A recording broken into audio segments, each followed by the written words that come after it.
சந்தோஷமா இருக்கிறீங்களா? அல்லேலூயா. கர்த்தருடைய வார்த்தைக்கு நேராக போகலாம். அப்படியே நம்ம மத்தியில் வந்திருக்கிற கிருபையின் ஜெப வீடு, அதாவது தண்டலம் மேலூர் குப்பத்தில், சின்ன வலதுபுறத்தில் மேலூர் குப்பத்தில் ஏற்கனவே திருச்சபை இருந்தது. அது மனுஷருடைய ஆலோசனையினாலே அங்கேருந்து அவர்கள் கடந்து போய் இப்போது பேரம்பாக்கம் ரூட்டில் சின்ன வலதுபுறத்தில் ஆண்டவர் கிருபையாய் அந்த இடத்த கொடுத்து, அந்த இடத்துல சபையின் காரியங்கள் இன்றைக்கும் நடந்து கொண்டு இருக்கிறது. அப்படியே வருகிற 19ஆம் தேதி அந்த ரெஜிஸ்டர் பண்ணுறாங்க. அப்படியே அதுக்காக உங்கள் தனி ஜபங்களில் நினைத்து கொள்ளுங்க. அப்படியே அன்பு போதகர், எனக்கு சுமாராய் ஒரு 20 வருடமாய் அவரோட நான் பயணம் பண்ணுகிறேன். நானும் அவரும் ஒரே இடத்துல, எனக்கு முன்னே ஒரு நிர்வாகத்தில் அவர் ஊழியம் செய்து கொண்டிருந்தார். அந்த நிர்வாகத்தில் நானும் போனேன் 2003-4. அப்படியே போய் நான் 7 வருடம் 7-10 வருடம் அங்கே ஒரு 5 வருஷம் நான் சர்வீஸ் பண்ணேன், எந்த சேலரி இல்லாமல். அவர் எனக்கு முன்னே சர்வீஸ் பண்ணார். அவருக்கு என்ன நேர்ந்ததோ அதுவே எனக்கு நேரிட்டது. 2 பேரும் அவர் நான் முன்னே வந்தேன், அவர் முன்னே வந்தார், நான் 2வது வந்தேன் அந்த நிர்வாகத்தை விட்டு, ஊழியத்தை விட்டு. அப்படியே கர்த்தர் எங்களை நிர்வாகம் கைவிட்டாலும், அதனுடைய ஃபவுண்டர் எங்களை மறந்து போனாலும், தேவன் எங்களை மறக்காமல், நாங்கள் எந்தெந்த பகுதியில் இருக்கோமோ அந்தந்த பகுதியில் எங்கள் கையினாலே ஜபத்தினாலே ஆலயங்களை கட்டி மக்களை தொழுது கொள்ள இந்த 4 வருடம் தேவன் உதவி செய்து கொண்டு இருக்கிறார். அந்த திருச்சபையினுடைய போதகர் ஜோசப்பையா நம்ம மத்தியில் வந்திருக்கிறார். கரங்களை தட்டி நம் தேவ செய்திக்கு அழைப்போம். முக்கியமானா 2 பார்வையும் தெரியாது ஐயாவுக்கு. சாட்சியோடு தேவ பிரசங்கத்தை சொல்லுவார் என்று நான் விசுவாசிக்கிறேன். Praise the Lord. Praise the Lord. Hallelujah. Hallelujah. கர்த்தர் நல்லவர்.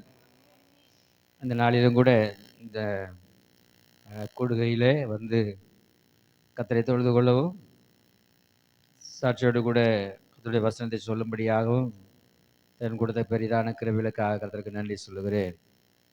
Price the Lord. நம்முடைய தேவன் நம்முடைய வாழ்க்கையிலே தேவன் நம்மை நடத்தும் அற்புதம்.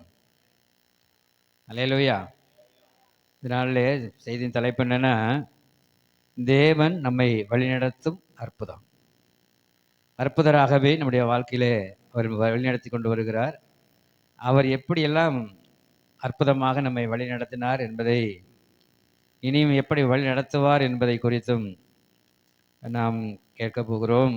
அதை குறித்து ஒரு பாடலை பாடி இந்த நாம் செய்தி கடந்து போகலாம். அற்புதர் அற்புதர் அற்புதர் அற்புதர் இயேசு அற்புதர், அண்டினோர் வாழ்வை இன்பமாய் மாற்றும் நம் இயேசு அற்புதர். அற்புதர் அற்புதர் அற்புதர் அற்புதர் இயேசு அற்புதர், அண்டினோர் வாழ்வை இன்பமாய் மாற்றும் நம் இயேசு அற்புதர். எல்லோரும் பாடுங்கள், கைத்தாளம் போடுங்கள், சந்தோஷத்துடனே சங்கீதம் பாடுங்கள். எல்லோரும் பாடுங்கள், கைத்தாளம் போடுங்கள், சந்தோஷத்துடனே சங்கீதம் பாடுங்கள். அற்புதர் அற்புதர் அற்புதர் அற்புதர் இயேசு அற்புதர், அண்டினோர் வாழ்வை இன்பமாய் மாற்றும் நம் இயேசு அற்புதர். கை தட்டி பாடுவோமா? ஆமென்.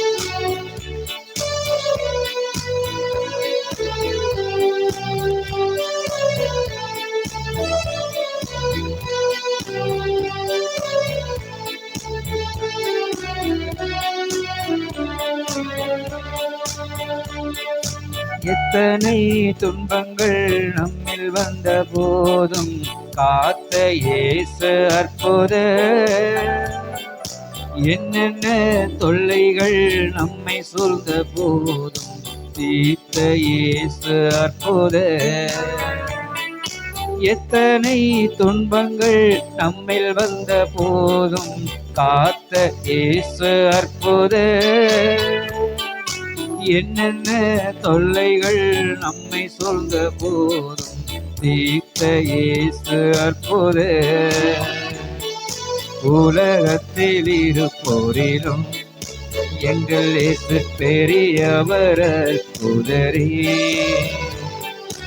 உலகத்தில் இருப்போரிலும் எங்கள் இயேசு பெரியவர் அற்புதரே. உண்மையாய் அவரை தேடும் யாவருக்கும் இயேசு அற்புதரே. உண்மையாய் அவரை தேடும் யாவருக்கும் இயேசு அற்புதரே. எல்லோரும் பாடுங்கள், கைத்தாளம் போடுங்கள், சந்தோஷத்துடனே சங்கீதம் பாடுங்கள். அற்புதர் அற்புதர் அற்புதர் அற்புதர் இயேசு அற்புதர். அண்டினோர் வாழ்வை இன்பமாய் மாற்றும் நம் இயேசு அற்புதர். அலைகள் மேலே நடந்தவருங்கள் இயேசு அற்புதர். அகோர காற்றையும் அமைதிப்படுத்திய இயேசு அற்புதர். அலைகள் மேலே நடந்தவருங்கள் இயேசு அற்புதர். அகோர காற்றையும் அமைதிப்படுத்திய இயேசு அற்புதர். அறிந்தனர் சிலுவையிலே ஆண்டவர் மரித்தார் நாளிலே. ஆயினும் மூன்றாம் நாள் உயிருடன் எழுந்த இயேசு அற்புதரே. எல்லோரும் பாடுங்கள், கைத்தாளம் போடுங்கள், சந்தோஷத்துடனே சங்கீதம் பாடுங்கள். அற்புதர் அற்புதர் அற்புதர் அற்புதர் இயேசு அற்புதர். நம்பினோர் வாழ்வை இன்பமாய் மாற்றும் நம் இயேசு அற்புதர். நம் இயேசு அற்புதர். நம் இயேசு அற்புதர். அல்லேலூயா. ஆகவேதான் தேவன் நம்மை வழிநடத்தும் அற்புதம். அல்லேலூயா. ஒவ்வொரு நாளும் தேவன் நம்மை வழிநடத்தி கொண்டே வருகிறார். அவர் இல்லாமல் நம்ம ஒரு அடி கூட வைக்க முடியாது. ஸ்தோத்திரம். அவர் தான் ஒவ்வொரு நாளும் நம்மை வழிநடத்தி கொண்டு வருகிறார். அதுலேயும் எக்ஸ்பெஷலாக என்னென்னா, குருடரை அறியாத வழியிலே நடத்தி தெரியாத பாதையிலே கொண்டு வந்து சேர்த்து இருளை வெளிச்சமாகவும் கோணலை செவ்வையாகவும் மாற்றி தேவன் அவர்களை ஆசீர்வதிக்கிறார் என்று சொல்லப்படுகிறது. அல்லேலூயா. குருடரை தெரியாத பாதையிலே அறியாத வழியிலே இருளை வெளிச்சமாக மாற்றி கோணலை செவ்வையாக மாற்றி அவர் அற்புதம் செய்கிற தேவனாக இருக்கிறார். அதை குறித்து நாம் வசனத்தின் மூலமாக கேட்கலாம். ஸ்தோத்திரம். நான் சாட்சி சொல்லணுன்னா ரொம்ப பெரிய சாட்சி. அதனால இப்போ பாஸ்டர் பிலிப் அவங்க சொன்னதுனால சில காரியங்களை சொல்லிட்டு நான் கொஞ்சம் கர்த்தருடைய வசனம் சீக்கிரமாக நான் கடந்து போகிறேன். ஸ்தோத்திரம். நான் பிறக்கும் பொழுதே பார்வை இல்லாதவனாக பிறந்தேன். அல்லேலூயா. அப்பொழுது இந்த குழந்தை வேண்டாம் அப்படின்னு என்னைய அம்மா நான் வயத்தில் இருக்கும்போது அதுக்காக இதெல்லாமா முயற்சி பண்ணியிருக்காங்க, இதை அபார்ஷன் பண்ணிடணுன்ட்டு. ஆனால் கர்த்தர் எனக்கு என்னை குறித்து ஒரு திட்டம் வைத்திருந்ததுனால அது நான் அந்த குழந்தை அபார்ஷன் ஆகாதபடிக்கு நான் பிறந்துட்டேன். நான் பிறக்கும்போது நல்லா தான் பிறந்திருக்கேன். ஆனால் கண்ணெல்லாம் நல்லா தான் இருக்குது. ஆனால் வளர்ந்த போது தான் தெரியுது எனக்கு பார்வை இல்லை அப்படின்னு. அல்லேலூயா. அப்படியாக நான் அப்படி வளர்க்கப்பட்டேன். ஸ்தோத்திரம். இது காலங்கள் கடந்தது. ஸ்தோத்திரம். இப்படி இல்லாம இந்த உலகத்தில வாழ்ந்து வந்தேன். ஸ்தோத்திரம். அ அம்மா சொல்லுவாங்க, "எவ் ஒரு கண்ணு தெரியாம நீ பொறந்து இப்படி இருக்கிறியே! உனக்கு கண்ணு மட்டும் தெரிஞ்சிருந்தா, இந்த ஊரையே வித்துருவ" அப்படின்னு சொல்லுவாங்க. அல்லேலூயா! அப்படியாக ரொம்ப சேட்டையாக தான் நான் இருந்திருந்தேன். அந்த நாட்கள் எல்லாமே நான் செய்வேன். கண்ணு தெரிஞ்சவங்க என்னெல்லாம் செய்றாங்களோ, அத நான் கண்ணு தெரியாமலே செய்வேன். ஸ்தோத்திரம். அ ஒரு ஒரு முறை நான் இந்த பூந்தமல்லி அ இந்த பிளைண்ட் ஸ்கூல்ல ஒரு இன்டர்வியூக்காக நான் போயிருந்தேன். அப்பம்போது ஒரு சென்ட்ரல் கவர்மெண்ட்ல ஒரு வேலைக்காக இன்டர்வியூ வச்சிருந்தாங்க. ஸோ அதுக்கு நான் போகும்போது பார்த்தாக்கா, அங்கே ஸ்தோத்திரம் பார்வையற்றவங்கலாம் ஏறி எங்கெங்கலாம் அங்கெல்லாம் மரத்து மேலலாம் உட்காந்துருக்காங்க. இது இந்த இந்த ஸ்கூலு பிளைண்ட் ஸ்கூல்ன்னு சொன்னாங்களே, இது எப்படி என்ன மேலேருந்து சத்தம் கேட்குது எல்லாரும் அப்படின்னு பார்த்தா, அப்படியே தான் ஏறி உட்காந்துருக்காங்க. எல்லாமே பார்வை இல்லாதவங்க தான் குரங்கு மாதிரி உட்காந்துருக்காங்க. அல்லேலூயா! அப்படிதான் ராத்திரிலலாம் போய் அங்கலாம் மரத்துலலாம் ஏறி அப்பலாம் திருடுவாங்க ஹாஸ்டல்லேருந்து போய். அப்பலாம் அதுபோல நானும் கூட ஸ்தோத்திரம் அந்த கண்ண தெரிஞ்சவங்கள கூட்டிக்கிட்டு, நான் போவேன் முன்னால, அவங்க என் பின்னாடி வருவாங்க. வந்து நான் தான் மரத்து மேல ஏறி தேங்காய் பறிக்கிறது, ம அங்க அங்க இந்த இந்த கல்லு தென்னங்கல்லு அத கட்டியிருப்பாங்க அங்க. அதெல்லாம் ஊத்தி மேல போய் மேலேருந்து குடிச்சிட்டு, அங்கேருந்து சொம்புல அவுத்து ஊத்தி அப்படியே கொண்டு வந்து அப்படியே பிடிச்சு கொண்டு வரது கயிற கட்டி. இப்படியெல்லாம் வேலை செய்றதுக்கு நான் தான் முதன்மையா இருப்பேன். அல்லேலூயா! அப்படிலாம் இருந்தேன். ஆனாலும் காலம் சென்றது. அதுக்கப்புறம் ஒரு வியாபாரம் செய்ய முடியாத பக்கத்தில உள்ள கிராமத்தில ஒரு டவுன்ல கடை வச்சிருந்தேன். கூட ஒரு ஆள வச்சு, அத எனக்கு அந்த பகுதியில எனக்கு பார்வை இல்லன்னு தெரியாத அளவுக்கு மேனேஜ் பண்ணத்தக்கதாக கூட ஒருவரை வச்சு அந்த வியாபாரம் பண்ணியிருந்தேன். அப்ப அந்த நாட்கள்ல சேர்ந்து தண்ணி அடிச்சு எல்லாம் பண்ணி, எனக்கு ரொம்ப போண்டி ஆயிடுச்சு வியாபாரமெல்லாம். இருக்கிறத விட செத்து போலான்னு சொல்லி, தூக்க மாத்திரை 10 மாத்திரை வாங்கி, சுரம் அதை சாப்பிட்டுட்டு போய் ஊரு கடைசியா உள்ள ஒரு குளத்தங்கரையில போய் படுத்திருந்தேன். ஆனாலும் அங்க வந்து சில பேர் தேடி வந்து பார்த்து, என் பாக்கெட்ல எழுதி வச்சிருந்த அந்த சூசைடு லெட்டர படிச்சு பார்த்துட்டு, என்னைய கொண்டு வந்து அட்மிட் பண்ணிட்டாங்க ஹாஸ்பிட்டல்ல. ஒரு 1/2 அன் ஹவர் கழிச்சு வந்திருந்தா நான் அப்போ அன்னைக்கு மரிச்சிருப்பேன். ஆனாலும் பிளட்ல கலக்கிறதுக்கு முன்னாடி எனக்கு பார்த்ததுனால அத சரி பண்ணிட்டாங்க. அதன் பிறகாக ஸ்தோத்திரம் இப்படியா இருந்து இப்படி வந்தேன். சில காரியங்களாக சீக்கிரமா நான் சொல்றேன். அப்படி எங்க அம்மா வந்து என்னை ரொம்ப நேசிச்சு அன்பா வளர்த்ததுனால, அம்மா திடீர்னு இறந்து போயிட்டாங்க. அம்மா இருக்கும்போதே இயேசுவ குறித்து சொன்னாங்க. இயேசு தான் தெய்வம். வாங்க அம்மான்னு சொல்லி கூப்பிடுவாங்க. எங்க அம்மா வரேன் வரேன்னு சொல்லுவாங்க. ஆனா வரமாட்டாங்க. ஸ்தோத்திரம். ஆனா என்னைய மட்டும் நீ போ அந்த சர்ச்சுக்கு போன்னு சொல்லுவாங்க. நான் சொல்லுவேன், "நீங்க போமாட்டீங்க. என்னைய மட்டும் போ சொல்லுவீங்களா?" அப்படின்னு சொல்லிட்டு அப்படியா இருந்தேன். இப்படி சபையில இருந்து எங்க அக்கா வீட்டுக்கு வந்து சுவிசேஷம் சொல்லுவாங்க, ஜெபம் பண்ணுவாங்க. ரொம்ப நான் கிண்டல் பண்ணுவேன். உலகத்தில எத்தனையோ தெய்வம் இருக்குது. அதெல்லாம் விட்டுட்டு இயேசு மட்டும் தான் தெய்வம்னு நீங்க எப்படி சொல்றது? இந்துக்களுக்கு, முஸ்லீம்களுக்கெல்லாம் எல்லாத்துக்கும் ஒவ்வொரு தெய்வம் இருக்கு. கிறிஸ்டியன்ஸ்க்கு வேணா இயேசு தான் தெய்வம்னு சொல்லுங்க. அப்படி இல்லாம உலகத்த முழுவதையுமே எல்லாம் தான் இயேசு மட்டும் தான்னு சொல்றீங்களேன்னு சொல்லி அவங்கள கேள்வி கேட்டேன். அப்படி கேட்கும்போது ஸ்தோத்திரம் அவங்க சொன்னாங்க, "கொஞ்ச நாளையில உங்களுக்கு ஒரு கஷ்டம் வரும். எல்லாரும் உங்கள கைவிட்டுருவாங்க. அப்ப நீங்க இயேசுவ நினைச்சுக்கங்க. இயேசு உங்கள கைவிட மாட்டார்ன்னு" சொன்னாங்க. அல்லேலூயா! அப்பவும் கூட நான் அதை சின்சியரா கேட்காம ஒரு மாரி அசட்டுத்தனமா, சரி, சரி, சரி பரவால்ல அப்படின்னு சொல்லிட்டு நான் வந்துட்டேன். அப்போ அந்த நாட்கள்ல திடீரென்று சொல்லி நான் சென்னை பட்டணத்துக்கு வரக்கூடிய ஒரு சூழ்நிலை. எனக்கு வீட்ல ஒரு மாதிரி பேச ஆரம்பிச்சுட்டாங்க. "நீ வேலை செய்யாம சும்மாவே இருந்து எப்படி சாப்பிடுறதுன்னு?" கேட்க ஆரம்பிச்சுட்டாங்க. காரணம் என் அம்மா இல்ல. எங்க அம்மா இருந்தா அப்படிலாம் சொல்ல விட மாட்டாங்க. அப்போ அம்மாவும் இறந்து போனாங்க. அதனால எங்க அக்காவும், எங்க அத்தானும் இங்க சென்னையில ஆவடி பகுதியில இருந்தாங்க. அங்க வந்து இருக்கலான்னு வந்தப்ப தான் ஒரு பெரிய சோதனை வந்தது. அப்போ எங்க அக்காவுக்கு டெய்லி தொந்தரவு. எங்க அத்தான் வந்து டெய்லி அடிச்சு ரொம்ப தொந்தரவு பண்ணுவாரு.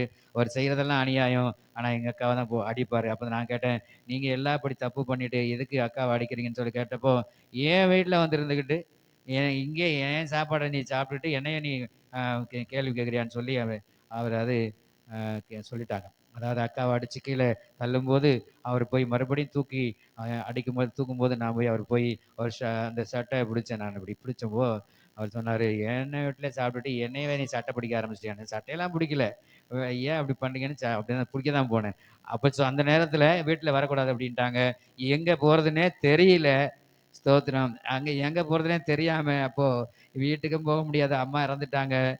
ஊர்ல யாரும் இல்ல. இந்த சென்னையில ரொம்ப பெரிய பெரிய பணக்காரங்கலாம் சொந்தக்காரங்க இருக்காங்க. எங்க அம்மாவோட அ தம்பி பெரிய கோடீஸ்வரன் அந்த அப்படிலாம் தான் இருக்காங்க. அவங்க வீட்டுக்குலாம் போனா இங்க ஒண்ணும் செய்ய முடியாது. நீ ஊருக்கு போன்னு சொல்லிட்டாங்க. ஆனா ஸ்தோத்திரம் எங்க போறதுன்னே தெரியாம ஒரு நாள் அந்த ஒரு வீட்டுல ஒரு ஆட்டோ டிரைவர் வீட்ல சொன்னேன் தங்கியிருந்தேன். அந்த ஆட்டோ டிரைவர் சொன்னா, நீ இங்கேயே இரு. நான் உனக்கு சாப்பாடு குடுக்குறேன்னு" சொன்னா. ஆனா அவங்க அம்மா வந்து சொல்லிட்டாங்க, "உங்க சொந்தக்காரர்லாம் இவ்வளோ பெரிய வசதி உள்ளவங்களா இருக்கும்போது, நீ எங்க பையன் ஆட்டோ ஓட்டி தான் உனக்கு சாப்பாடு போடணுமா? நீ என் வீட்ல இருக்காதேன்னு" சொல்லிட்டாங்க. அப்பதான் கே.கே. நகர் என்று சொல்லக்கூடிய இடத்துல ஒரு பார்க்கு. அந்த பார்க்கிட்ட ஒரு புதிய ஏற்பாடு எனக்கு கிடைச்சது. அத எடுத்துட்டு போய் அங்க வச்சுக்கிட்டு, அப்பதான் சொன்னேன், "கடவுளே, ம் எல்லாரும் யார் கைவிட்டாலும் இயேசு கைவிட மாட்டார்ன்னு சொன்னாங்க. இப்போ அந்த இடத்துல சாயங்கால நேரம் பிள்ளைங்கலாம் கூட்டி வச்சுக்கிட்டு எல்லாரும் அப்படி வாக்கிங் போய் விளையாடிக்கிட்டு விளையாடி சந்தோஷமா இருக்காங்க. எனக்கு இன்னைக்கு நான் என்ன செய்ய போறேன்? எங்க தங்க போறேன்னு தெரியாத ஒரு சிச்சுவேஷன்ல, அங்க நான் இருந்து ஒரு பூச்செடி பக்கத்துல உட்கார்ந்து இந்த பைபிள வச்சுக்கிட்டு அப்படியே அழுவுறேன். ஆண்டவரே! என்னைய உண்மையா நேசிச்ச எங்க அம்மாவும் இறந்துட்டாங்க. அம்மா இறந்துட்ட பிறகு இப்ப எனக்கு யாரும் இல்ல. இங்க வந்தேன், இங்க யாருமே என்னைய சேர்க்கல. இன்னைக்கு ராத்திரி ஆனா நான் எங்க தங்குவேன்னு எனக்கு தெரியல. இதுக்கப்புறம் எனக்கு எனக்கு யார் உதவின்னு தெரியல. ஆனா எல்லாரும் கைவிட்டாலும் இயேசு கைவிட மாட்டார்ன்னு சொன்னாங்கல்ல. அதனால எனக்கு என்னப்பா செய்யணும்னு சொல்லி நான் கேட்கும்போது, இங்க ஒரு மலையாள நாட்டைச் சேர்ந்த ஒருவர், ராதாகிருஷ்ணா பிள்ளை என்று சொல்லக்கூடிய ஒரு இன்ஸ்ட்ரக்டர். அவர் என்னை கை தட்டி கூப்பிட்டாரு. "இங்க வா தம்பி" அப்படின்னு. போனேன். "என்ன நீ எந்த ஊரு? எங்க இருக்கிற? என்ன வேலை செய்ற? எப்படி சாப்பிடுறன்னு?" கேட்டாரு. அல்லேலூயா! இவ்வளோ நாளும் எல்லாரும் சொந்தக்காரங்க எல்லாரும் வெறுத்துட்டாங்க. ஆனா யார்ட்ட போவேன் ஆண்டவரேன்னு சொல்லி நான் 5 நிமிஷம் அவர்ட்ட அழுதப்போ, அவரே கூப்பிட்டு தான் கேட்டாரு என்னைய. அப்போ நான் சொன்னேன், என்னுடைய விவரத்த சொன்ன உடனே, "ஏதாவது வேலை கொடுங்க சார். நான் அத செய்றேன்" அப்படின்னு. "என்ன வேலை உனக்கு தெரியும்னாங்க?" "எனக்கு ஒரு வேலையும் தெரியாது. ஆனா ஏதாவது சொல்லுங்க நான் செய்றேன்" அப்படின்னேன். அப்போ 5:30 மணிக்கு ஆஃபீஸ் முடியும். வந்து என்னைய பாரு அப்படின்னு சொன்னாரு. நான் போனேன். போனப்போ அவங்க கூட்டிக்கிட்டு வீட்டுக்கு போனாங்க. அந்த சிட்டி காம்பஸ்ன்னு சொல்லி ஒரு குவார்டர்ஸ் இருக்கு. அங்க கூட்டிட்டு போனாங்க. போனோனே அங்க போய் கதவ தட்டுனோனே அவங்க அவங்க மனைவி, அவங்க மலையாளம். அவங்களுக்கு தமிழ் தெரியாது. அவங்கள்ட்ட கதவ தட்டி சொல்றாரு, "இந்த தம்பி இங்க தான் இருப்பாரு. இவருக்கு நாம தான் சாப்பாடு குடுக்கணும்" அப்படின்னு சொல்லி அவர்ட்ட சொல்லும்போது, அந்த சேச்சி ஒரு சின்ன குழந்தை இருக்கு. அப்பதான் கல்யாணம் ஆகி ஒரு குழந்தை இருக்கு. சின்ன இன்னும் 1 வருஷம் கூட ஆகல. அவ்வளதான். இது தெரியாத ஒரு பையன கொண்டு வந்து ஏன் இங்க சேர்க்குறீங்க? எதுவுமே கேட்கல அவங்க. சரின்னு அவங்க சொல்லிட்டாங்க. சொன்ன உடனே ஒரு 2 பெட்ரூம் உள்ள வீடு. அந்த வீட்ல ஒரு பெட்ரூம்ல கொண்டு போய், இந்த இந்த ரூம் உங்களுக்கு தான். இந்த பீரோ, இந்த கட்டில், இந்த ஃபேன் இதெல்லாம் உங்களுக்கு தான். நீங்க இத யூஸ் பண்ணிக்கோங்க. அப்படின்னு சொல்லி என்னைய ஒரு கூட பொறந்த அண்ணன் மாரி நெனச்சுக்கோங்கன்னு சொன்னார். அல்லேலூயா! அப்பதான் நான் சொன்னேன், ஒரு 5 நிமிஷம் ஆண்டவருடைய சமூகத்துல நம்ம அழுத பொழுது, நான் எங்க போவேன்னு சொல்லி ஆண்டவரேன்னு நான் அழுத பொழுது தான், ஸ்தோத்திரம் எனக்கு இப்படி ஒரு உதவி கிடைச்சது. அப்பதான் நெனச்சேன், இப்படி நம்முடைய கண்ணீரை காண்கிற தெய்வம் நமக்கு உண்டு.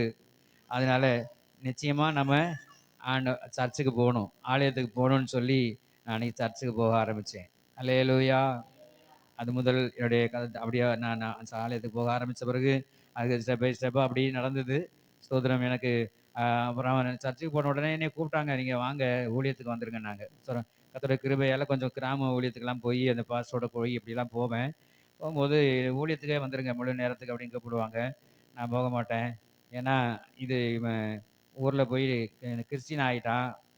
நல்லா பிரியாணி போடுவாங்கன்ட்டு, அதுக்காக அவன் கிறிஸ்டியன் ஆயிட்டான்னு சொல்லுவாங்க அப்படின்ட்டு நான் சொன்னேன். கவர்ன்மெண்ட் வேலை எனக்கு கிடைச்ச பிறகு, அந்த வேலைய என்னால ரிசைன் பண்ணிட்டு, நான் என் ஊழியத்துக்கு நான் வருவேன். அப்படின்னு சொல்லி நான் சொல்லியிருந்தேன். அதுக்கு இடையில வந்து எனக்கு சில வேலையெல்லாம் செஞ்சிருந்தேன். அதெல்லாம் நின்னு போச்சு. விட்டுட்டாங்க. அ த வந்துட்டேன். ஒரு மலையாளி வீட்ல பெரிய ஒரு ஒரு கோடீஸ்வரர் வீட்ல ஒரு வேலை செய்யக்கூடிய ஒரு சந்தர்ப்பம் கிடைச்சது. அந்த வீட்ல ஒரு தவறான ஒரு காரியத்துக்கு நான் உடன்படாததுனால, அங்கேருந்து என்னைய வேலைய விட்டு எடுத்துட்டாங்க. எடுத்த பிறகு நான் எங்க போறேன்னு தெரியல. அதுக்கு இடையில அந்த அந்த அந்த கோடீஸ்வரர் வீட்ல வச்சு தான் எனக்கு கல்யாணம் நடந்துச்சு. ஸ்தோத்திரம். அல்லேலூயா! ஸ்தோத்திரம். ஆமா. அதாவது ஒரு வேலைக்காரனுக்கு ஒரு கோடீஸ்வரர் வீட்ல கல்யாணம் நடக்கும்னா ரொம்ப பெரிய ஆச்சரியமான காரியம். அப்படி நடத்துனாங்க. ஆனா அவங்க எதிர்பார்த்தது வேற, இங்க நடந்தது வேற. அதனால நாங்க ஒரு 2 வாரத்திலே அங்கேருந்து வெளியாக வேண்டிய ஒரு சூழ்நிலை இருந்துச்சு. அவங்க கூட ஒத்து போனா இருக்கலாம். ஆனா ஒத்து போக முடியாதனால நாங்க அங்கேருந்து வெளியில வந்தோம். அப்படி வெளியில வரும்போது, அ எப்படி குடும்பம் நடத்துறதுன்னு தெரியாது. நான் கல்யாணம் பண்ண பொண்ணு குடுத்தவங்க வந்து அந்த வேலைய நம்பி தான் குடுத்தாங்க. ஒரு கண்ணு தெரியாட்டி கூட அந்த வேலை இருக்குதே, நல்ல சம்பளம் இருக்குதேன்னு சொல்லி தான் எனக்கு குடுத்தாங்க. இப்ப வேலைய விட்டு எடுத்துட்டாங்கன்னு சொன்னா, அவங்க வீட்லலாம் எப்படி நெனைப்பாங்க? அப்படின்னு சொல்லி ரொம்ப வருத்தமா இருக்குமேன்னு சொல்லி ஊருக்கெல்லாம் எங்கேயுமே சொல்லாம அப்படி இருந்தபொழுது, எனக்கு பார்வையற்றவர்கள் மத்தியில ஒரு ஒரு ஃப்ரெண்ட்ஷிப் கெடைச்சது. அவங்ககிட்ட போனேன். அவங்க எனக்கு வியாபாரம் கத்துக் குடுத்தாங்க. செயின்ல வியாபாரம் பண்றதுக்காக. அப்படி அதில வியாபாரம் பண்ணும்போது, ரொம்ப கஷ்டப்பட்டு வியாபாரம் பண்ணுனேன். ஏன்னா, அதுவரைக்கும் குடும்பம் நடத்தணுமே அப்படின்னு. அதுக்கு இடையில சென்ட்ரல் கவர்மெண்ட்ல எனக்கு இது இன்டர்வியூ வச்சு நான் பாஸ் பண்ணிட்டேன். எனக்கு வேலை அப்பாயின்ட்மென்ட் வரப்போது. ஆனா, இன்னும் வேலையில ஜாயின் பண்ணல. அதுக்கு முன்னாடியே நான் வந்து அதுவரைக்கும் நான் குடும்பம் நடத்தணுமேன்னு சொல்லி, அந்த ஒரு சபையில ஊழியம் செஞ்சுக்கிட்டு பகுதி நேரமா ஊழியத்துக்கும் போவேன், வியாபாரத்துக்கும் வருவேன். இப்படி இருக்கும்போது தான் ஒரு நாள் என் கூட வியாபாரம் பண்றவங்க திடீர்னு ட்ரெயின்லேருந்து கீழ விழுந்துருவாங்க. ட்ரெயின் சிக்னல்ல நிக்கும்போது ஸ்டேஷன் வந்தாச்சுன்னு நெனச்சு கீழ விழுந்துருவாங்க. அப்படி அதேபோல கை ஒடிஞ்சிரும், கால் ஒடிஞ்சிரும், மண்டை உடைஞ்சிரும், செத்து கூட போயிருக்காங்க. அதே போல தான் நானும் கூட பல இடங்கள்ல நான் கீழ விழுந்திருக்கிறேன். அல்லேலூயா! ஒரு நாள் இரவு 8 மணி இருக்கும். பெரம்பூர் ஸ்டேஷன்ல. இந்த சைடு பிளாட்ஃபார்ம்னா, நான் இந்த சைடு ட்ரைனேஜுக்குள்ள விழுந்துட்டேன். அந்த ராத்திரி வேளையில. அதுக்குள்ள விழுந்தவுடனே எப்படி எழுந்து போறது? எப்படி வாரது? எப்படி வெளிய போறதுன்னு தெரியாத ஒரு சங்கடமான ஒரு நிலைமையில அப்படியே விழுந்துட்டேன். அப்படி அந்த நேரத்திலயும் தேவன் அற்புதமா நடத்தினார். எப்படி வந்தேன்னு சொல்றத நான் இன்னொரு நாளைக்கு கர்த்தர் சித்தமா நான் உங்களுக்கு சொல்றேன். அப்படி இருந்து நான் வீட்டுக்கு வந்து இப்படியா இருக்கும்போது, ஒரு நாள் அப்படி வியாபாரம் பண்ணிட்டு போகும்போது, அந்த அ ட்ரெயின் அப்படி நிக்கும்போது ஓரமா ஓரம் உடனே இறங்குனா தான் அடுத்த பெட்டிக்கு போக முடியும். ரொம்ப தாமதமா இறங்குனா அடுத்த பெட்டிக்கு பார்த்தா வண்டி புறப்பட்டுரும். அதனால வேகமா ஓடி போய் இறங்கணுமேன்ட்டு, ஒரு வண்டி நின்னுகிட்டு இருக்கு. அது நின்ன உடனே நான் ஓடி போய் வேகமா இறங்குனேன். இந்த சைடுல உள்ள ஒரு வளையம் வளையம் இருக்கும். அத புடிச்சுக்கிட்டு அப்படி பிளாட்ஃபார்ம்ல கால வச்சாக்க, பிளாட்ஃபார்ம் இல்ல. அப்படியே வெறும் இடமா இருக்குது. பிளாட்ஃபார்ம் இல்லாத ஒரு இடம். அப்படியே விழுந்த உடனே அந்த கை வந்து அந்த ஃபுட் போர்ட்ல அடிச்சு, கை அப்படியே ரொம்ப ரொம்ப வேதனையா இருக்குது. கையில உள்ள பொருளெல்லாம் சிதறி போச்சு. அப்போ எல்லாரும் என்ன பண்ணாங்கன்னா, "ஐயய்யோ! விழுந்துட்டாரு" அப்படின்னு சொல்லி ஒருத்தங்க ஆளுங்கலாம் குதிச்சு, இந்த பொருளெல்லாம் பொறுக்கி குடுத்து மேல ஏத்தி விட்டாங்க. மேல ஏறி உட்காந்துட்டு அழுது ஒரு பக்கம் கை வேதனை இருக்கிறதுனால, அப்படியே அழுது, "கடவுளே! எனக்கு இதுதான் வருமானத்துக்கு வழி. இதுல இவ்வளவு டிஸ்டர்பன்ஸ் இருக்கு. இதுக்கு இடையில என்னை வந்து ஊழியத்துக்கு வர சொல்றாங்க. ஊழியத்துக்கு வரலனால தான் இப்படியெல்லாம் இருக்குதோன்னு எனக்கு புரியல. ஆனா, நான் இப்போ ஊழியத்துக்கு வந்துடுறேன். வந்துட்டாக்க எனக்கு வீட்டு வாடகை குடுக்கணும். பிள்ளைங்களுக்கு ஸ்கூல் ஃபீஸ் கட்டணும். இதெல்லாம் எப்படி கிடைக்கும்? அதெல்லாம் நீங்க தந்தீங்கன்னா, நான் அந்த ஊழியத்துக்கு வரேன்னு சொல்லி, அந்த இடத்திலேயே உட்கார்ந்து நான் ஊழியத்துக்கு ஒப்பு கொடுத்தேன். அல்லேலூயா! அப்படி ஒப்பு கொடுக்கும்போது தான், அதை ஒப்பு குடுத்துட்டு நான் வந்தேன் சபைக்கு. ஞாயிற்றுக்கிழமை சர்ச்சுக்கு வந்தப்போ சாட்சி சொன்னேன். இது மாரி ஆயிப்போச்சு. நான் விழுந்துட்டேன். எனக்காக ஜெபம் பண்ணுங்க. எனக்கு இதுதான் எனக்கு வருமானத்துக்கு வழி. வேற வழி இல்ல. ஜெபம் பண்ணுங்கன்னு சொல்லிட்டு வந்தப்போ, அந்த சபையில மூப்பர் சொன்னாரு, "உன்னைய ஊழியத்துக்கு வர சொன்னா, நீ வியாபாரத்துக்கு போறியா? இனிமே நீ ட்ரெயின்ல வியாபாரத்துக்கு போனா உனக்கு சாவு தான்" அப்டின்னாரு. அல்லேலூயா! நான் ஊழியத்துக்கு ஒப்பு குடுத்தது அவங்களுக்கு தெரியாது. நான் ஒப்பு குடுத்து நானே தான் ஒப்பு குடுத்து ஜெபம் பண்ணிட்டு வந்தேன். அந்த அதுக்கப்புறமா சர்ச்சு முடிஞ்சுட்டு போய் அந்த பாஸ்டர்ட்ட போய் ஜெபம் பண்ணேன். "ஊருக்கு போறேன் பாஸ்டர்" அப்டின்னு ஜெபம் பண்ணுங்க அப்டின்னு. அப்ப அவரு சொன்னாரு, "நீங்க ஊருக்கு போயிட்டு வந்து வியாபாரத்துக்கு போகாதீங்க, ஊழியத்துக்கு வந்துருங்க" அப்டின்னாரு. அல்லேலூயா! நான் ஒப்பு குடுத்த விஷயம் யாருக்குமே தெரியாது. ஆனா, நான் சாட்சி சொல்லும்பொழுது என்னை சொன்னது வந்து ஊழியக்காரர் சொன்னாரு, "நீங்க ஊழியத்துக்கு வந்துருங்க. நீங்க வேலைக்கு போக வேண்டாம்." அல்லேலூயா! ஒரு காரியம் 2 சம்பவத்தினால அது உறுதிப்படும். ஒரே நேரத்தில நான் எடுத்த தீர்மானத்தின்படியாக அவங்க அந்த காரியத்தை சொல்லி ஊழியத்துக்கு வர சொன்னதுனால 2006ல முழு நேரமாக என்னிடத்துல இருந்த வியாபார பொருட்கள் எல்லாம் வேற ஒரு பார்வையற்ற ஒரு நண்பர் அவர்ட்ட குடுத்துட்டு, அன்னையிலேருந்து நானு ஊழியத்துக்கு வந்துட்டேன். இப்படி ஊழியம் செஞ்ச நாட்கள்ல தான், அந்த நாட்கள்ல நம்ம பாஸ்டர் பிலிப்பும் அதில அதில வந்து அந்த ஊழியத்தில ஜாயின் பண்ணாங்க. அப்படி இருக்கும்போது, எனக்கு காலதாமதமாகும். ஸ்தோத்திரம். நான் போய் உடனே புறப்பட்டு டைமுக்கு போக முடியாது. காரணம் என்னன்னா, நான் போய் பார்த்து பஸ் ஸ்டாப்ல போய் பஸ் பிடிச்சு போறதுக்கே நேரம் ஆகும். நம்பர் கேட்கறதுக்குள்ளேயுமே அந்த பஸ் போயிரும். அப்புறம் பக்கத்தில உள்ளவங்ககிட்ட சொல்லுவேன், "இந்த பஸ் வந்தா சொல்லுங்க கொஞ்சம். அரும்பாக்கம் பஸ் 53 வந்தா கொஞ்சம் சொல்லுங்க" அப்படின்னு சொன்னோனே, சொல்றேன் சொல்றேன்பாங்க.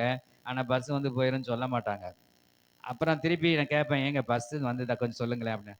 "நான் தான் சொல்றேன்னு சொல்லியிருக்கேனேங்க, அப்புறம் ஏன் நீங்க சும்மா கேட்டுட்டு இருக்கீங்கன்னு" சொல்லுவாங்க. அதனால அதுக்கு கம்முனு இருப்பேன்.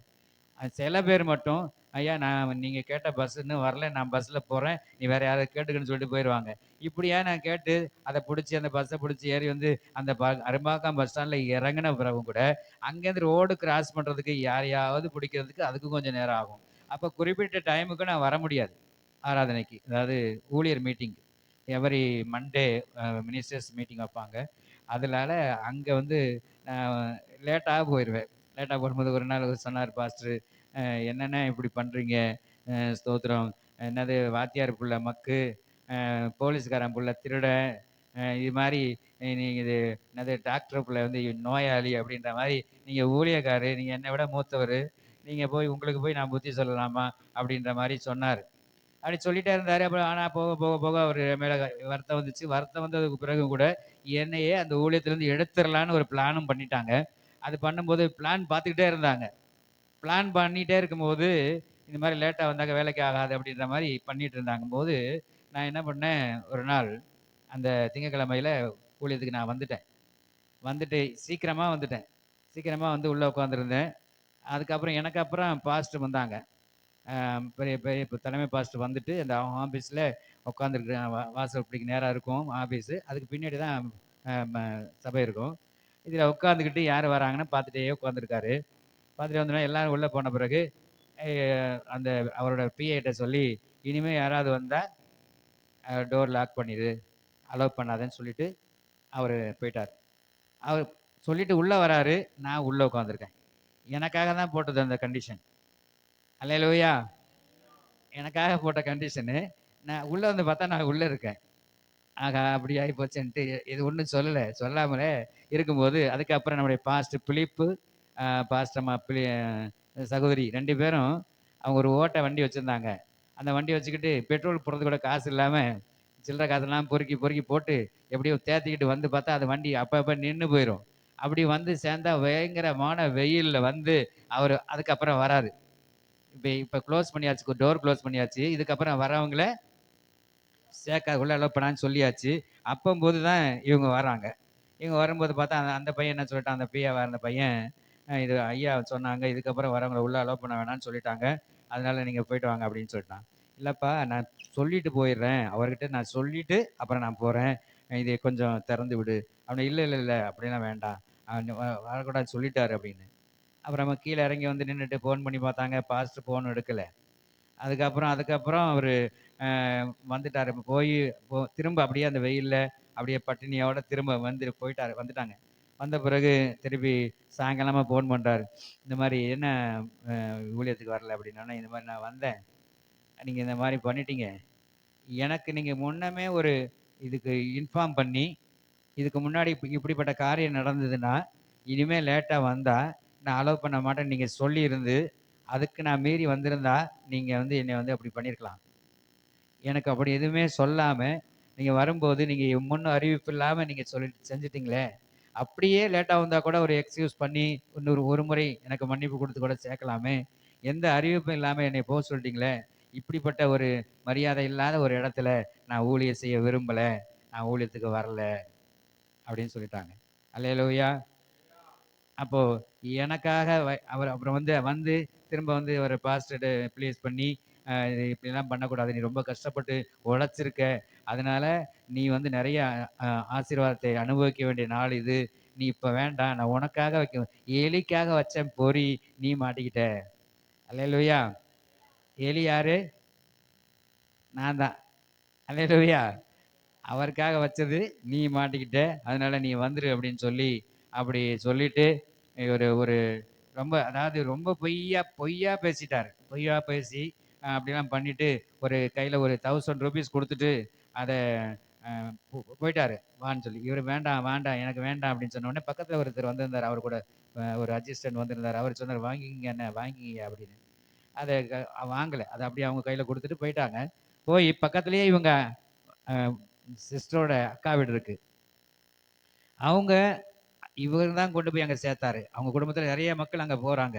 ஆனா இவங்க கூட ஐக்கியம் இல்லாதபடிக்கு, அவங்க என்ன பண்ணிட்டாங்கன்னா, அவங்ககிட்ட போய் இந்த பாஸ்டர் இது மாரி நெறைய உதவி செஞ்சிருக்கேன். வாடகை குடுத்துருக்கேன். இங்கேருந்து வர வண்டி வாடகைலாம் கொடுத்துருக்கேன், எல்லாம் பண்ணியிருக்கேன். இப்போ கூட பார்த்து பிள்ளைங்களுக்கு ஸ்கூல் ஃபீஸ் கொடுத்துருக்கேன். இப்போ கூட பார்த்துட்டு 3000 ரூபா கொடுத்துட்டோம் அப்படின்னு சொல்லியிருக்காரு. அல்லேலூயா சொல்லுங்க. கொடுத்தது எவ்வளவு? 1000. அங்கே போய் சொல்றது எவ்வளவு? 3000. இந்த மாதிரி பொய் சொல்லி அப்படி இவர் பேரை கெட்ட பேரை ஆக்கி இவர் கூட ஐக்கியமாகாதபடி இவர் தனியா ஊர்னால அவங்க வந்துட போறாங்க அப்படின்றதுக்காக இல்லாதெல்லாம் சொல்லி நன்றி இல்லாமல் போயிட்டான்னு சொல்லிட்டு அப்படிலாம் சொல்லிட்டாங்க. ஆனாலும் அது காலங்கள் போயிட்டே இருக்குது. அதோட நின்றுட்டாங்க அவங்க. அந்த டைமில் நானும் அதுக்கப்புறம் சில சந்தர்ப்பம் மூலமாக இந்த ஊழியத்திலேருந்து என்ன ஒரு பொய்யான குற்றத்தை சொல்லி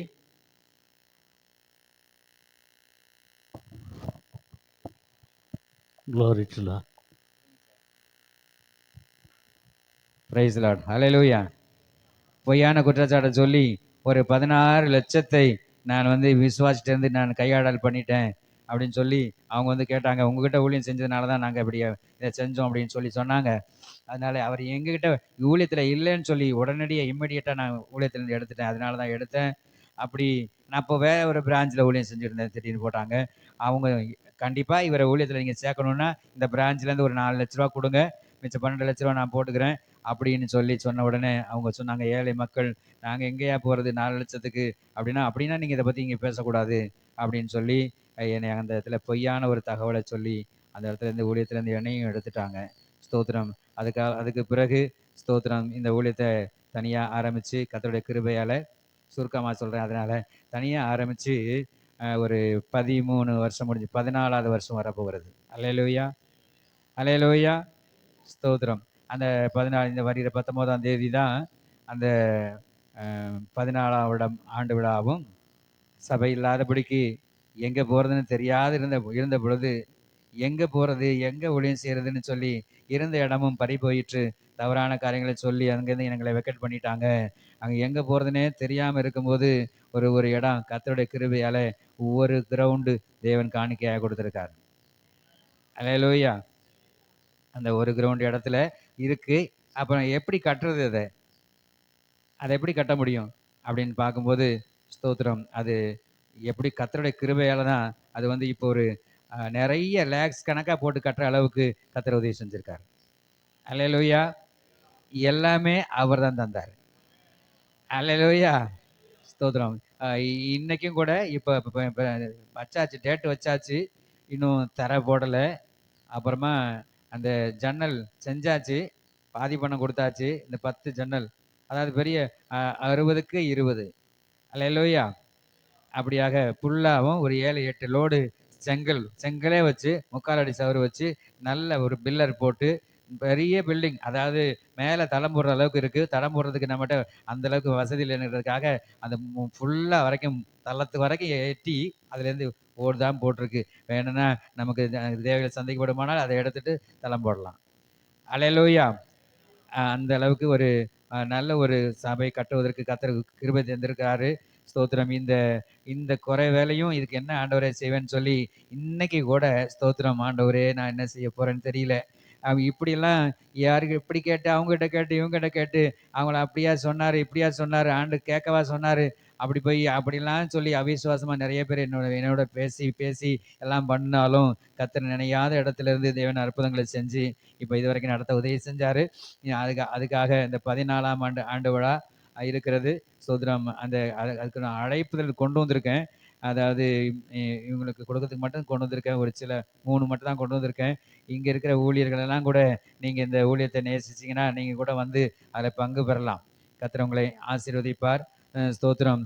வளர்புறம் இல்லை, அது தண்டல் மேவலூர் குப்பம் தான். அது மேவலூர் குப்பத்தில் இந்த கடைசி பகுதி அந்த வளர்புறம் ஆரம்பிக்கிற பகுதி, அந்த இடத்துல அதே ஏரியாவிலேயே ஸ்தோத்திரம் அந்த சபை கட்டுவதற்கு கர்த்தர் உதவி செஞ்சுருக்காரு. அது பெரிய தீயும் தண்ணீரையும் கடந்து வந்தோம். அந்த கர்த்தர் செழிப்பான இடத்தை கொண்டு வந்து விட்டார்னு சொன்ன மாதிரி அப்படி ஒரு கஷ்டத்தில் இதெல்லாம் சொல்ல முடியாது, அதை வர்ணிக்க முடியாது. அப்படி ஒரு காரியம். ஸ்தோத்திரம். அல்லேலூயா. அப்படி அந்த மாதிரி நாட்களில் இப்போ நம்ம பாஸ்டர் பிலிப்பு அவங்க யார்கிட்ட கடன் வாங்கினாங்களோ என்னன்னு தெரியலையே, அவங்க கொஞ்சம் கொடுத்தாங்க. அது மட்டும் இல்லாமல் கடந்த வாரத்தை ஜபத்துக்கு வந்திருந்தாங்க பாஸ்டர்மா, பிலிப்பு பாஸ்டர்மா வந்துட்டு அவங்க 100 நாள் வேலை பார்த்துட்டு ஸ்தோத்திரம் அது எனக்கு அந்த நேரத்துல ஒரு பணம் ரொம்ப நெருக்கடியா இருக்குது. ஒரு பணம் கண்டிப்பா எனக்கு வேணும். அந்த நேரத்துல கொண்டு வந்து எனக்கு ஒரு கையில தெரியாம வச்சிருந்தேன். நான் அப்படின்னு சொல்லி ஒரு காணிக்கை குடுத்துட்டு, அதுக்கப்புறம் நான் ஒரு ஜன்னலுக்காச்சும் நான் குடுக்கணும்னு சொல்லி ஜெபம் பண்ணிட்டு இருக்கேன். அதனால நான் 100 நாள் வேலை பார்த்த காச வாங்காம வச்சிருக்கேன். அத வாங்கி கொண்டு வந்து நான் அத குடுக்குறேன்னு சொல்லிட்டு போனாங்க. ஹல்லேலூயா! அவங்க கஷ்டமோ பெரிய கஷ்டம். ஹல்லேலூயா! அதுக்கு மத்தியில அப்படி சொல்லிட்டு போனாங்க. கர்த்தர் அவர்களை அவர் ஊழியத்தையும் கர்த்தர் ஆசீர்வதிப்பாராக. ஆகவே ஸ்தோத்திரம். இந்த நாளில கர்த்தர் அப்படியாக என்னை நடத்தி வந்த தெய்வத்துக்கு நன்றி சொல்லி ஸ்தோத்திரம். நான் சுருக்கமா கர்த்தருடைய வார்த்தையை நான் சொல்லி நான் முடிக்கிறேன். ஸ்தோத்திரம், ஸ்தோத்திரம், ஸ்தோத்திரம். ஹல்லேலூயா! எல்லாமே நீ தந்தது எல்லாமே நீ தந்தது என் வாழ்விலே என் இயேசுவே எல்லாமே நீர் தந்தது எல்லாமே நீ தந்தது எல்லாமே நீ தந்தது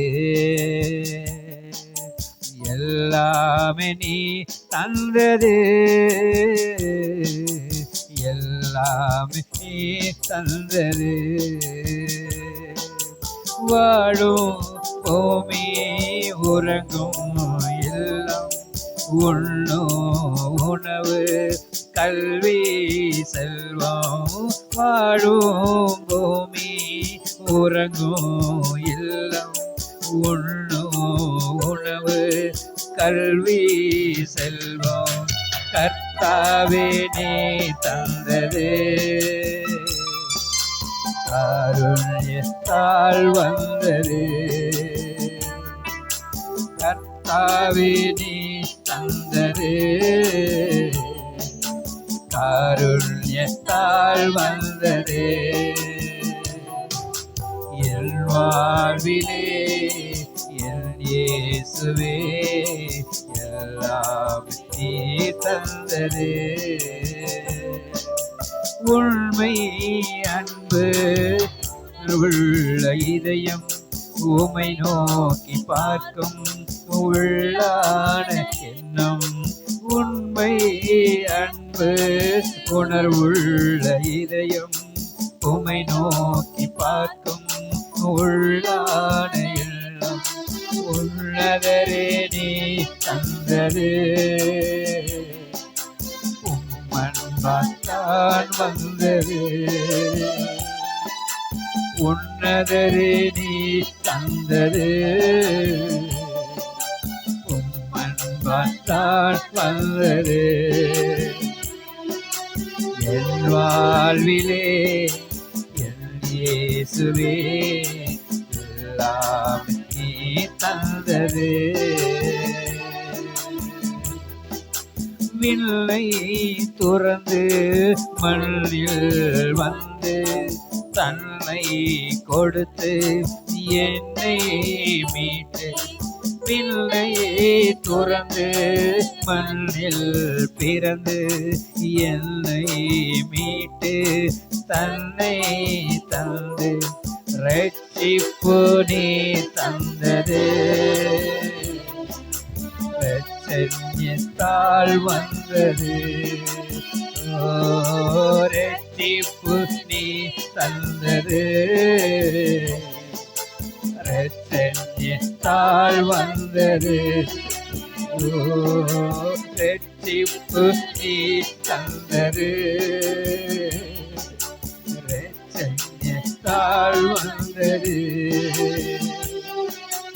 என் வாழ்விலே என் இயேசுவே எல்லாம் நீ தந்தது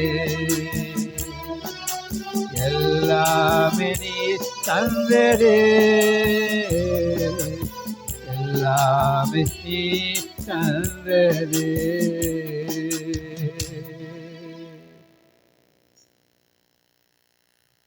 Praise the Lord. தேவன் நம்மை வழிநடத்தும் அற்புதம்.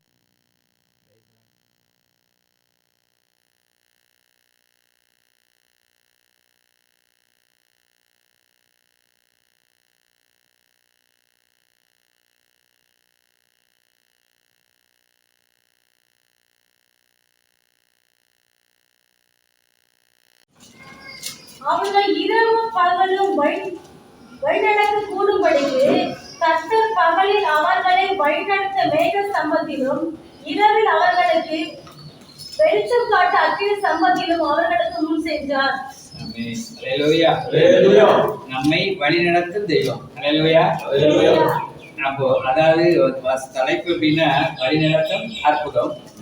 இப்ப எப்படி அவர் வழிநடத்துறார் சொல்லி, நம்மை வழிநடத்தும் தெய்வம் எப்படி வழிநடத்துறாரா?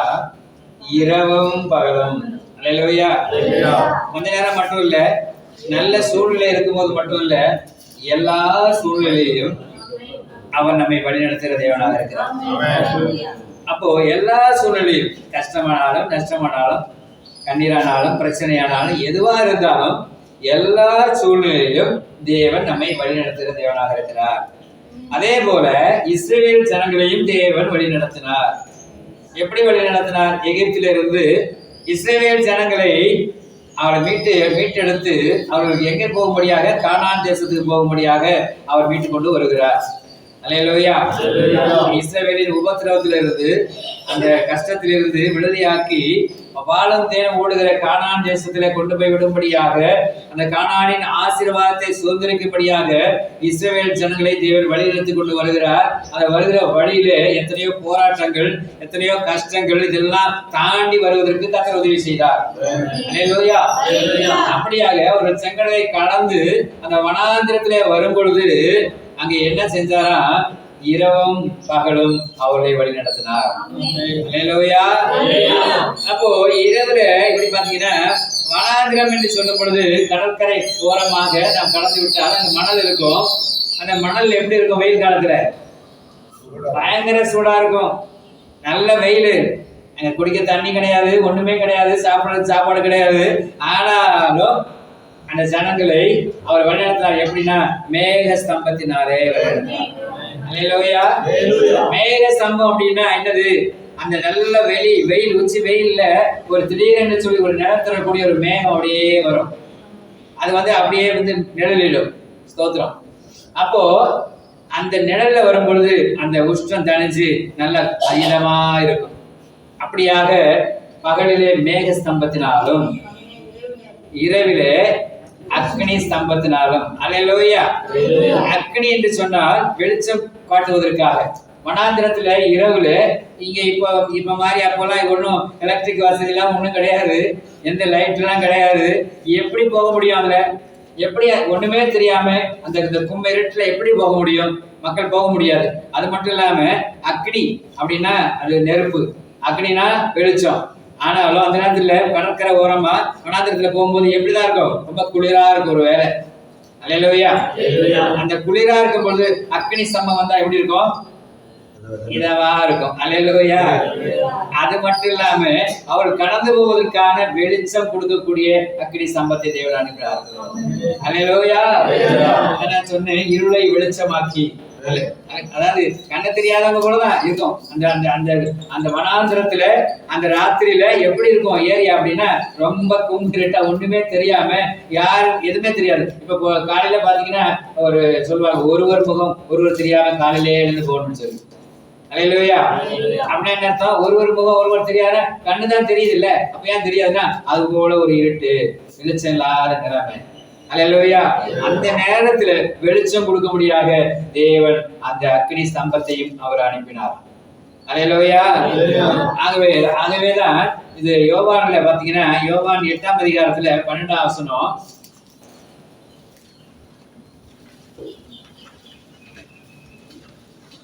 யோவான் 8:12, மறுபடியும் இயேசு ஜனங்களை நோக்கி, நான் உலகத்திற்கு ஒளியாய் இருக்கிறேன், என்னை பின்பற்றுகிறவன் இருளில் நடவாமல் ஜீவ ஒளியை அடைந்திருப்பான் என்றார். ஆமென். அல்லேலூயா. அப்போ ஆண்டவர் எப்படி இருக்காரா? நமக்கெல்லாம் ஒளியாக இருக்கிறாரா? ஸ்தோத்திரம். ஆகவே அந்த தேவன் தான் இஸ்ரவேல் ஜனங்களை வழி நடத்தினார். அல்லேலூயா. அது மட்டும் இல்ல, இரவில் உண்டாகும் பயங்கரத்துக்கும். அல்லேலூயா. சங்கீதம் 91:5ஆம் வசனத்துல அந்த பயத்துக்கு நீங்களாக்கி அவர் பாதுகாத்து கொண்டு வருகிறார். அல்லேலூயா. அப்போ அது மட்டும் இல்ல, ஒவ்வொரு டைமுக்கும் அங்க பாதுகாப்பு. எப்படி? அதாவது இருளில் உண்டாகும் பயங்கரத்துக்கும் பகலில் பறக்கும் அம்புக்கும் மத்தியானத்தில் பாடாத சங்காரத்துக்கும் இருளில் நடமாடும் கொள்ளை நோய்க்கும். அல்லேலூயா. அவர் 4 பிரிவா ஒரு நாளையில ஸ்தோத்திரம் 4 விதமான பாதுகாப்பை தேவன் வைத்து எப்படியெல்லாம் நம்மை தேவன் பாதுகாக்கிறார் பாருங்க. அப்படி பார்க்கும்போது தேவனே நம்மை வழி நடத்துகிறார் என்று சொல்லி இஸ்ரவேல் ஜனங்கள் விசுவாசிக்க வேண்டும். அல்லேலூயா. அன்னைக்கு இஸ்ரவேல் ஜனங்களை வழி நடத்தினார், அதே தேவன் இன்றைக்கு நம்மையும் வழி நடத்தி கொண்டு வருகிறார். அல்லேலூயா. ஆனா அதுக்கு நம்ம என்ன எப்படி இருக்கிறோம் அப்படின்னா, அதே யாத்ராம புஸ்தகத்துல 33ஆம் அதிகாரம் 15ஆம் வசனத்துல சொல்லப்பட்டிருக்கிறது, அவர் அவனை நோக்கி வாசிங்க, அவன் அவரை நோக்கி அப்பொழுது அவன் அவரை நோக்கி, உம்முடைய சமூகம் என்னோடு கூட செல்லாமல் போனால் எங்களை இவ்விடத்திலிருந்து கொண்டு போகாதிரும். ஆமென். அல்லேலூயா. அல்லேலூயா. அல்லேலூயா. அவருடைய சமூகம்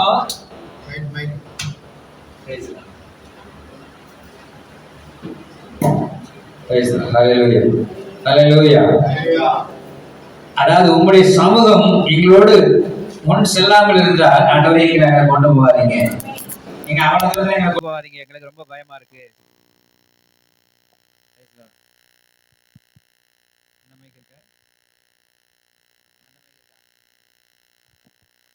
ஹல்லேலூயா.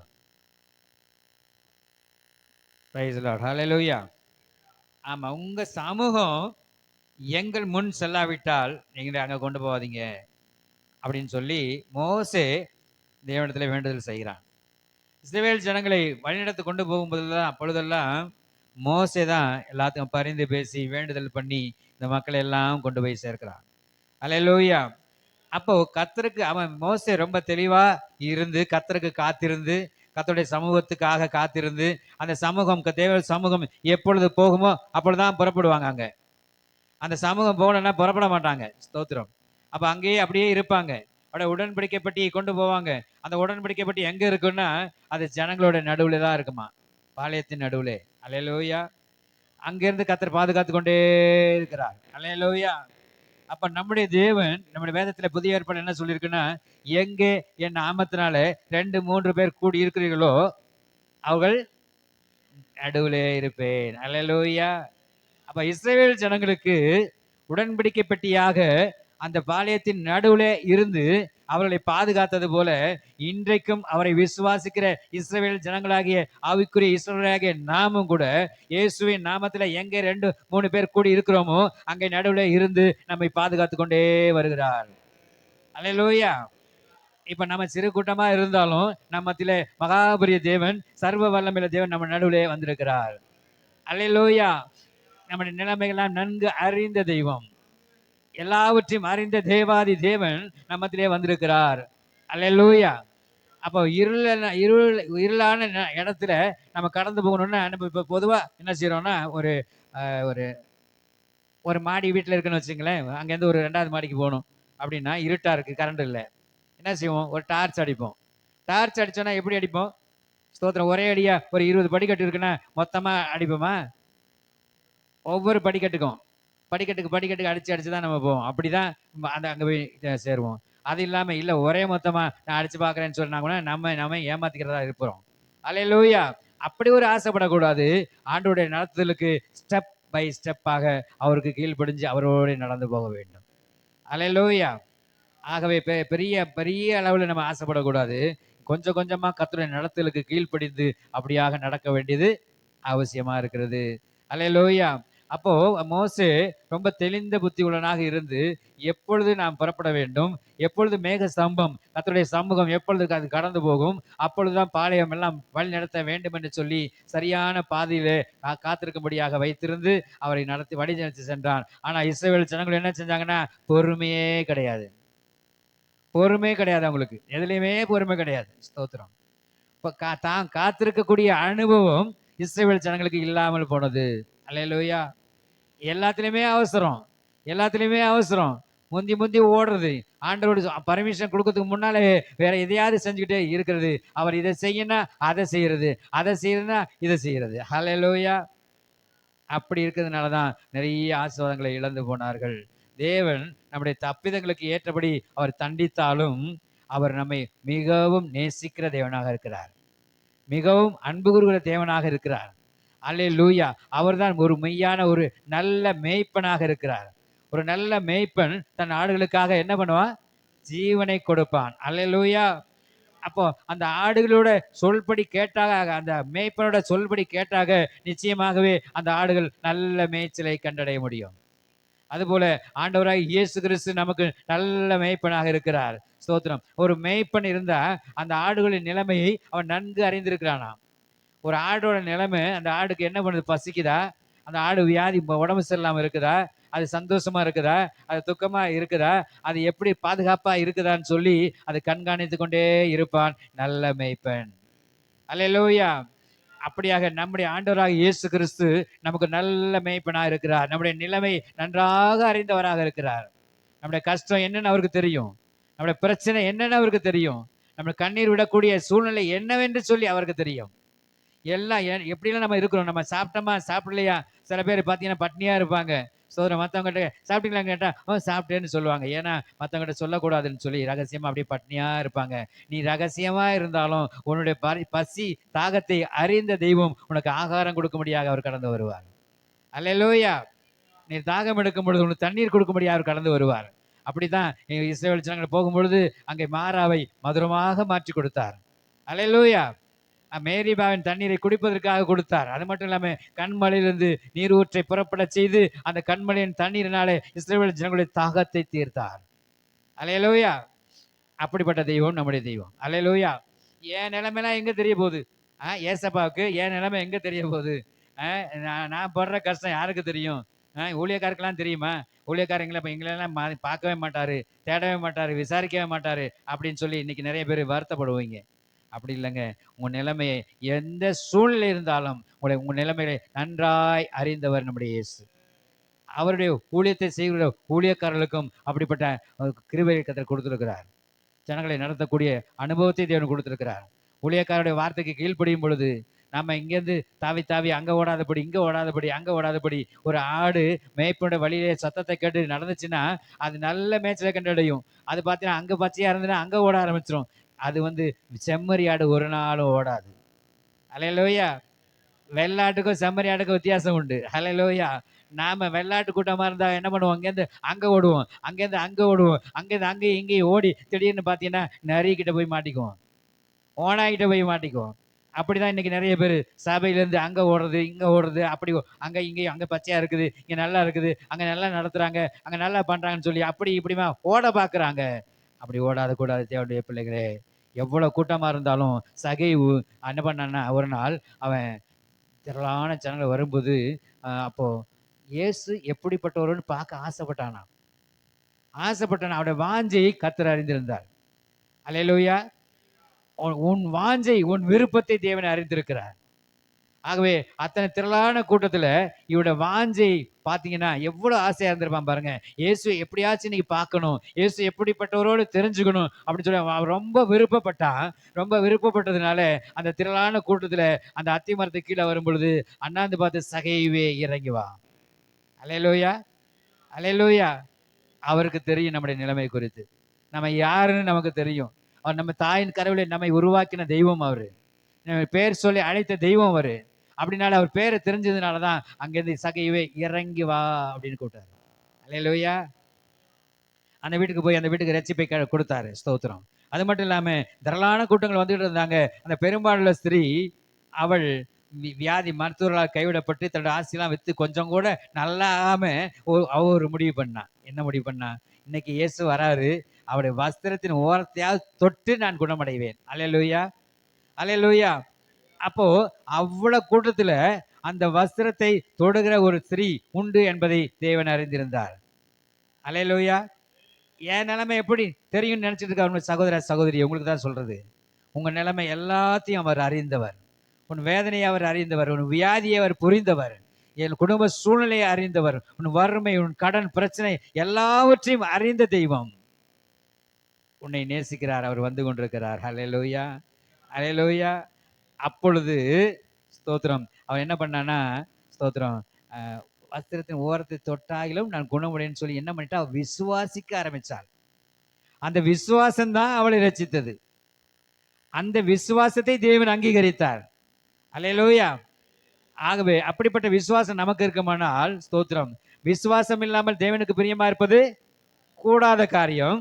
தேவன் உண்டென்றும் அவர் தம்மை தேடுகிறவர்களுக்கு பலன் அளிக்கிறார் என்றும் விசுவாசிக்க வேண்டும். அல்லேலூயா. இயேசு இருக்கிறாரு, அவர் நிச்சயமா அவர் பலன் கொடுப்பாரு. நிச்சயமா என்னுடைய வியாதியிலிருந்து சுகம் கொடுப்பாரு. நிச்சயமா என் வறுமையை மாற்றுவாரு. நிச்சயமா எனக்கு நல்ல வேலை கொடுப்பாரு. எல்லாமே மன விருப்பத்தின்படி தந்தொருளி நான் உன்னை ஆசீர்வதிப்பேன் சொன்ன தெய்வம் அவர் இன்றைக்கு ஜீவனுள்ளவராக இருக்கிறாரு. அல்லேலூயா. ஆகவே நம்ம எதை குறிச்சும் சந்தேகப்படக்கூடாது, கவலைப்படக்கூடாது. அவன் நம்மை வழி நடத்துகிற தெய்வம் நம்மோடு இருக்கிறார். நமக்கு வெளிச்சம் கொடுக்கிற தெய்வம் நம்மோடு இருக்கிறார். அவர் நம்மை வழி நடத்துறதுல ஒரு பிரத்யேகம் உண்டு. பிரத்யேகம் எல்லார் மாதிரி இல்ல, அவருடைய வழி நடத்துதல்ல ஒரு பிரத்யேகம் உண்டு. பிரத்யேகம் என்றால் தனித்துவம். அல்லேலூயா. தனித்துவம். உனக்காக ஒரு செப்பரேட், ஒரு கரிசனை. உனக்கு என்ன செய்யணும், உன் வாழ்க்கை எப்படி மாறணும், உனக்கு என்ன நன்மை செய்யணும், உன்னை எப்படி சந்தோஷப்படுத்தணும் அப்படின்னு சொல்லி ஒரு ஆட்டை குறித்து ஒரு மேய்ப்பன் எப்படி கரிசனையோடு இருந்து அந்த ஆட்டை வளர்ப்பானோ அதே போல நீயும் நானும் உண்மையான ஒரு நல்ல ஒரு செம்மறி ஆடாக இருந்தோமானால் நம்மை குறித்து கரிசனை உள்ள தெய்வம் நமக்கு வித்தியாசமாய் ஒரு பிரத்யேகமான ஒரு நன்மை தேவன் கொடுக்க வல்லவராக இருக்கிறார். அல்லேலூயா சொல்லுங்க. கடைசி ஒரு வசனத்தை வாசிச்சுட்டு நம்ம முடிக்கலாம். ஸ்தோத்திரம். சங்கீதம் 32 8ஆம் வசனம்.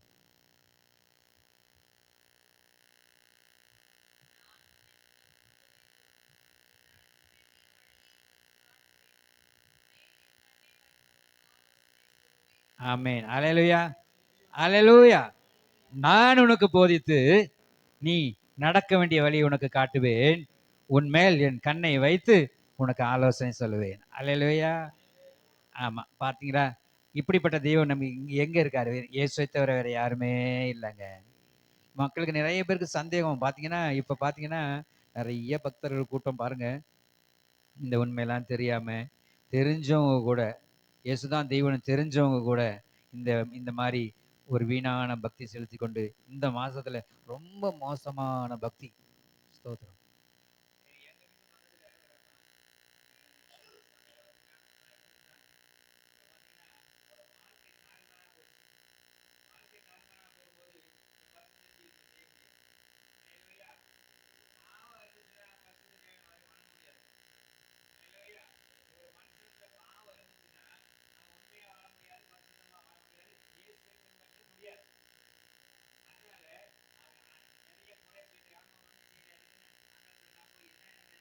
செஞ்சாரு ஆண்டவர், எனக்கு என்ன செஞ்சாரு அப்படி இப்படின்னு சொல்லி குறை சொல்லிட்டு இப்போ 2 நாளைக்கு முன்னாடி பாத்தீங்கன்னா